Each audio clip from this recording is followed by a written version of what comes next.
Maya, thank you so much for having this conversation with me. We, of course, are here to talk about the short film that you wrote and direct called Lumps. And I think this is going to be a great conversation. So thank you again Thank for reaching out for this.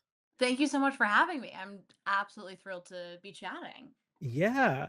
Um, I want to start with talking about you and your Mhm. experience with the film industry. This is your first directorial effort. Is that what I understand?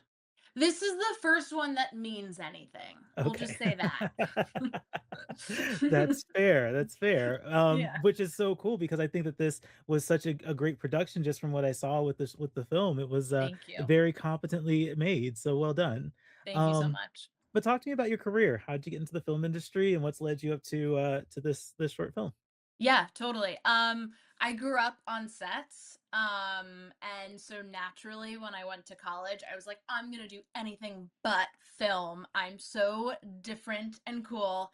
And in college I was pre-med for like 4 minutes, and during those 4 minutes I was spending all of my free time watching comedy, going to comedy shows. I worked at SNL as an intern, and finally I was like, this is just not.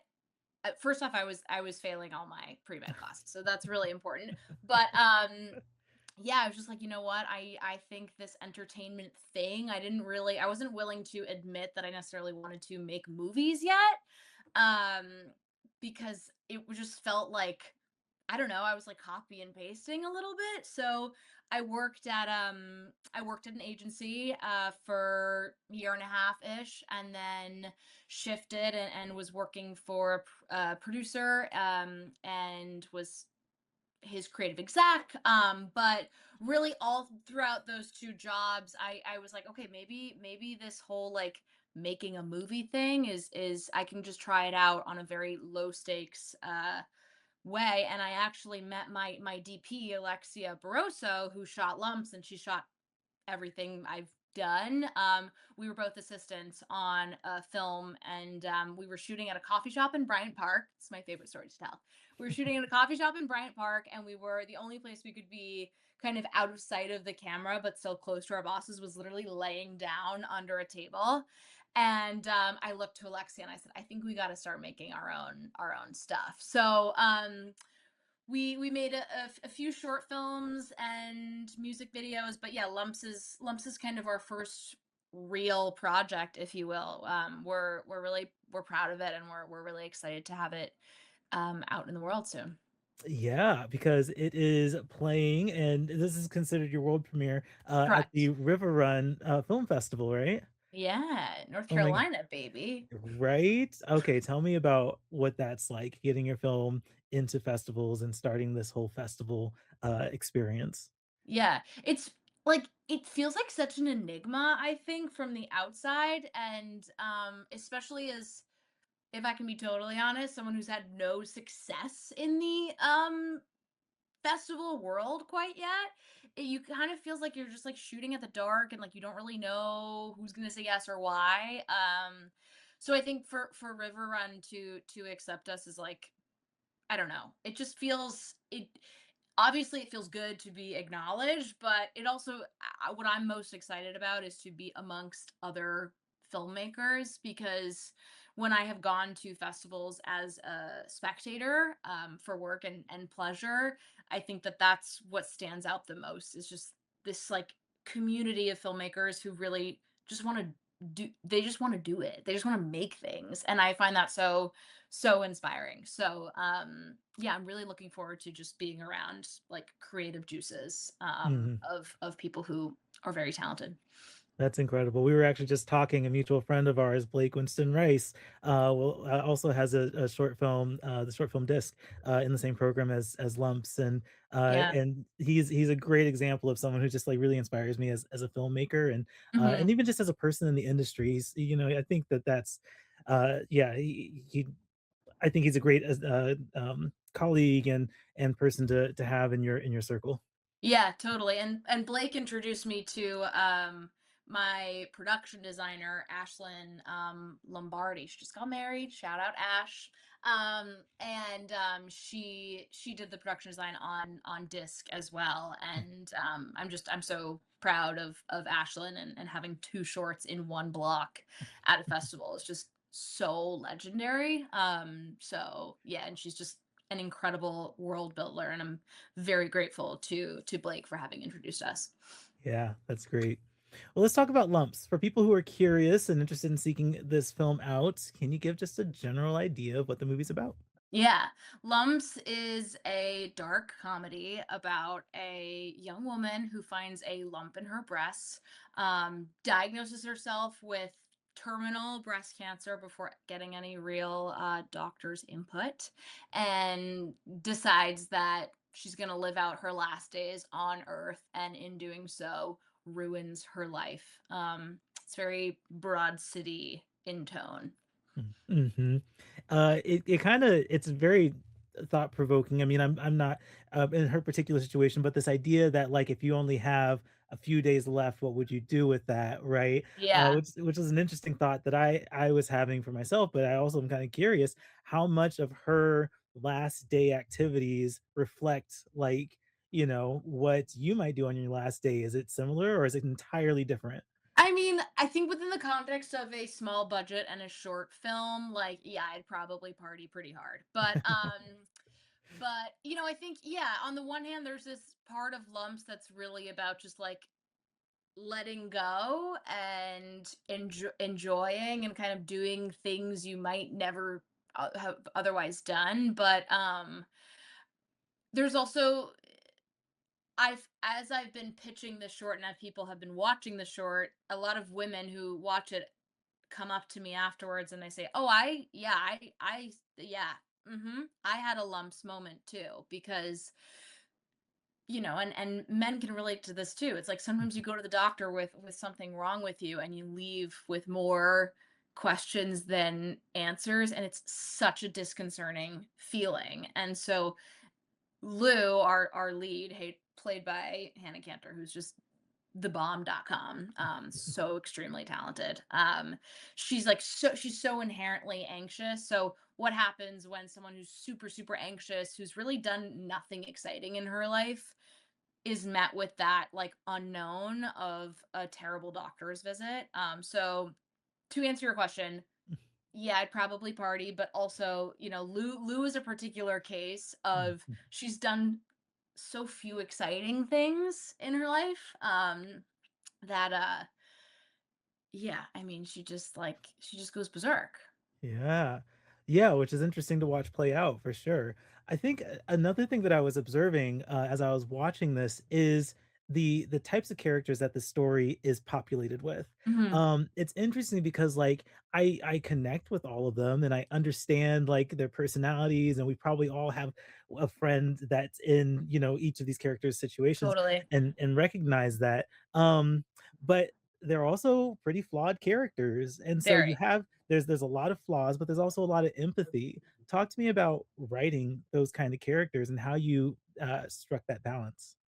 Yeah, and I think balance is key here, because it really, you don't want, as a writer director, you don't want people to hate your characters. And when they are flawed, that can happen really really quickly. But I think a lot of that, I kind of put on the page the worst case, right? The worst thing that they would say, the worst thing that Lou and Mel go out and do. But I think the balance really comes down to the actors and them leading with, I was like, this is a comedy first. So I think that's where, exceptional actors can make flawed characters lovable, right? And so I will divert the responsibility a little bit off of myself, because I do think that that's thanks to Courtney Parchman, who plays Mel, and Hannah Cantor, who plays Lou in particular. They just, they, some of their lines are so bananas, like so dumb. So who would say that? So dumb. But in their delivery, because I encourage them wholeheartedly to lead with that sense of, we're making a comedy. Some of the stuff is really really dark, but it's a comedy. I think that that was key to striking the balance. Mhm.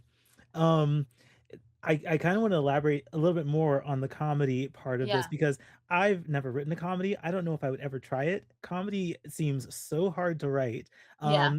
But I mean, you have experience in this. What is the key to writing comedy that works Yeah. um and translates to the screen? Because I guess I imagine like I could write something I think is funny, but then trying to like film it, there's a translation. So talk to me about Totally. that process and making comedy work for film. Yeah, it's all about timing. And timing in film really means that you need great editors. Mm, So we had two awesome editors on this short, and they, Trevor Ames and Rachel LaFawn, and they both pulled different kind of aspects. But I think the short answer really is timing. And I mean, yeah, if a joke doesn't land for an audience, it's so subjective, right? And so that's when it's like you kind of have to trust your gut of keeping it or cutting it. But there's a reason why comedies don't really make it as far as dramas do, because yeah, like a joke can land or cannot land, and it literally depends on the time of day mm, and the audience. But I will say I when I was working at WME, I spent a lot of time behind the scenes at stand-up comedy shows watching the best of the best perform stand up. Shout out to my boss, Mike Berkowitz, who really taught me a lot.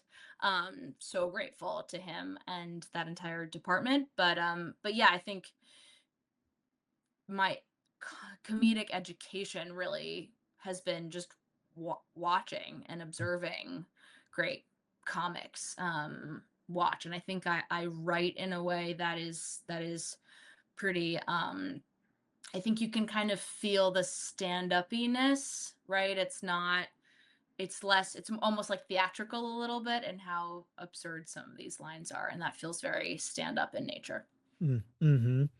Um, what that also kind of contributes to, another aspect that really stood out to me about this film was the energy, Mm, with it. It definitely has this really, like, kinetic and really just, like, upbeat energy, especially for a dark comedy, right? yeah. Was that always the intention was to have this kind of upbeat energy, mixed with comedy, mixed with, kind of the darkness of the story? But, like, Yeah. how did all of this come together in Hmm. the cohesive way that it did? Yeah, I think tone is a really hard thing to nail down, and something we spent a lot of time, again, balancing in the edit. I will say I became totally obsessed with, spoiler alert, the boob montage.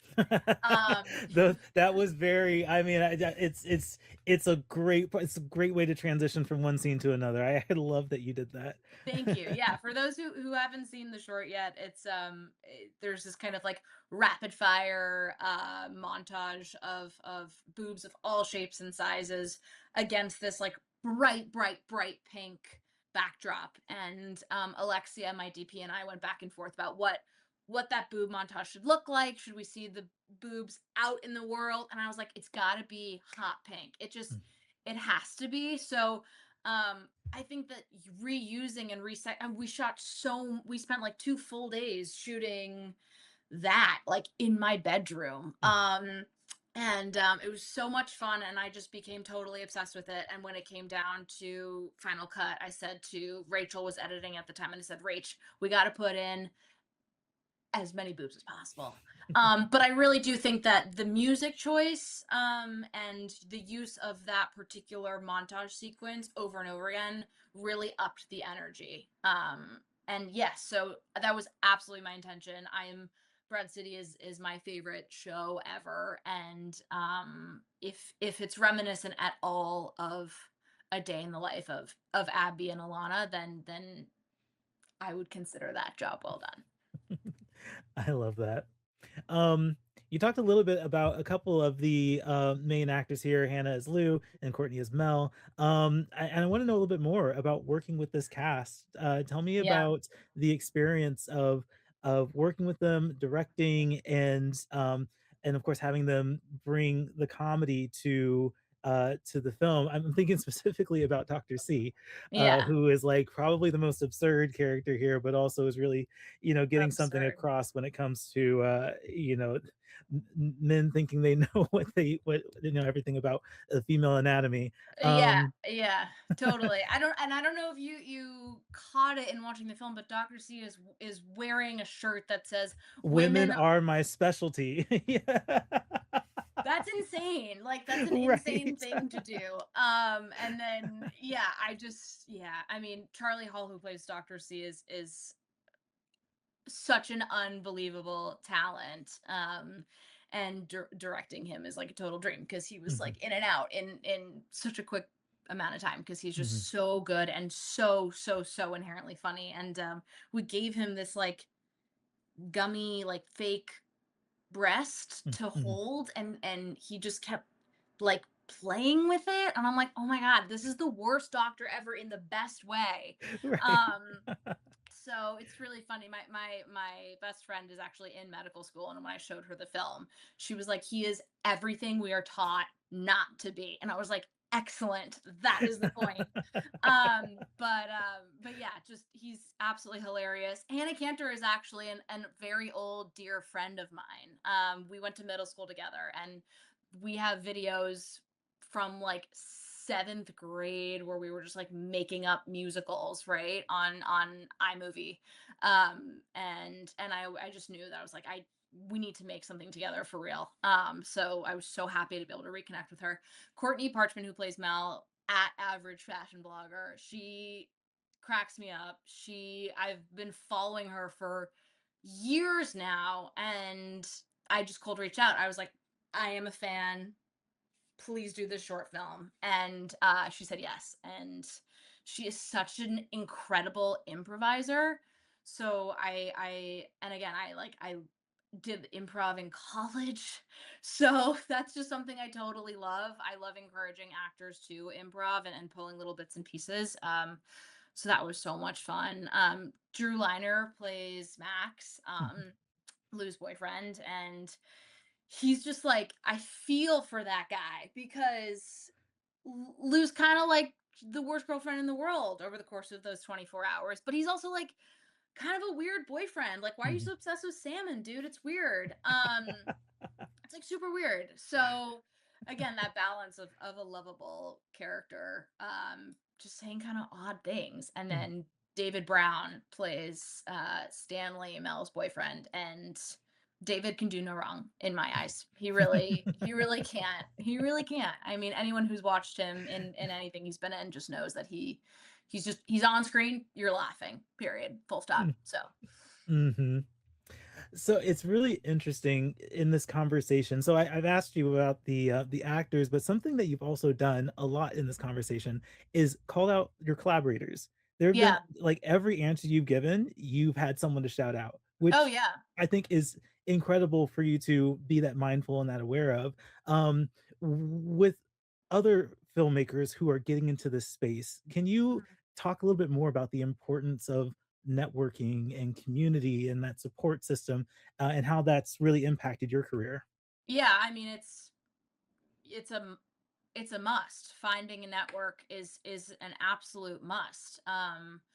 I think, I'm really lucky. My brother is a producer and writer, Sebastian. So my network really started with him, and I've worked jobs in the industry, and obviously your network grows from the jobs you take. But I think in terms of finding like true creative partners, start with the people you really trust. And so for me, that's my brother Sebastian, and it kind of started with him, and then slowly but surely we kind of bring people into our family. We Sebastian and I shot two short films over the course of 6 months, Lumps and Going Down, which we just picture locked. And the overlap of crew was like 90% the same crew. And I think that we're lucky that people want to work with us, but we're very loyal to these people. And I feel very strongly that like the minute I get a real budget, I'm bringing everyone with me, because I'm nothing without these people. Like I just come up with some stupid, ridiculous idea, and for some reason all these people want to make it, and that's like how grateful am I for that, right? So yeah, I mean, finding your network is so important, but like you don't have to move to Hollywood to do that, right? Find the people who live across the country and just start a FaceTime, Mm. weekly FaceTime. My brother and I, we talk once a week about our projects that we're working on, and he's on location in Louisiana right now. Doesn't matter, right? Like you got it, you make the time and you start with the people you trust, and then bring people in, because you are nothing as a filmmaker without your crew, and that's kind of the short of it. That's incredible. Really, really Yeah. great insight there. Yeah. Just a couple more questions before we wrap up. Firstly, and maybe the first question I wrote down after I watched the movie, because I'm not going to spoil the ending, but I have to ask: is there a feature in the works for this? Of course. Of Yeah, okay. course. There has to be. The way this movie ended, I'm like, Give me more. Where's the feature?" So I'm glad to hear that. That makes me Absolutely. feel a little more satisfied with what we can look forward to. Yeah. And hopefully it keeps people curious about what's going on in this movie, because that ending, oh man, um, So it's good. a really interesting one. Um, but I guess to wrap it up, I want to know what ultimately you want audiences to take away from this film when they Hmm. watch it. Yeah, I mean, I really just want people to laugh.